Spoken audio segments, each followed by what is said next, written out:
আমারও প্রিয় কেউ আসবে, তার হাত ধরে বৃষ্টিতে ভিজব।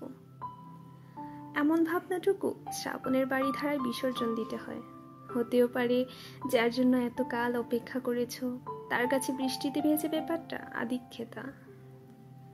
হৃদয় দিয়ে ছুঁয়ে দেওয়া বৃষ্টির ফোঁটাগুলো তাই এক্ষুনি হাত বাড়িয়ে আলিঙ্গন করে আপন করে নাও। কারো জন্য গভীর মনোযোগে পরিপাটি করে শাড়ি পরবে, সুন্দর একটা বিকেলে সে আশায় বসে না থেকে নিজের জন্য শাড়িটা পরতে হয়।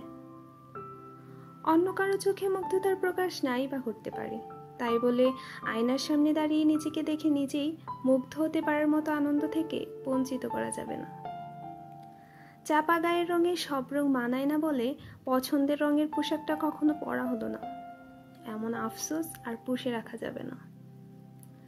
গায়ের রং যার সিদ্ধান্ত, তার অন্য কারো অবজ্ঞার দৃষ্টি উপেক্ষা করে।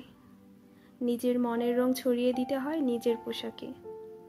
অন্যের কটু কথায় নিজের ভালো লাগা বাদ দেওয়া যাবে না। দূরে কোথাও হারিয়ে যেতে চায় মন, পাশে থাকুক কেউ আপন হয়ে। মাথার উপর থাকা আকাশকে আপন করে নিতে হয়। যখন তখন দূরে হারিয়ে যাওয়া সহজ হবে, প্রিয়জন আসবে, গভীর ভালোবেসে আপন করে নিবে। তাই বলে দূরে কোথাও নিয়ে যাবে, সেটা নাও হতে পারে। মনের মিল থাকলেই ভাবনার মিল থাকবে, এই ধারণাটাই ভুল। অন্য কারো কাছে তোমার সুখের চাবি থাকবে না, নিজের কাছেই নিজের সুখের চাবি থাকে, শুধু খুঁজে নিতে হয়।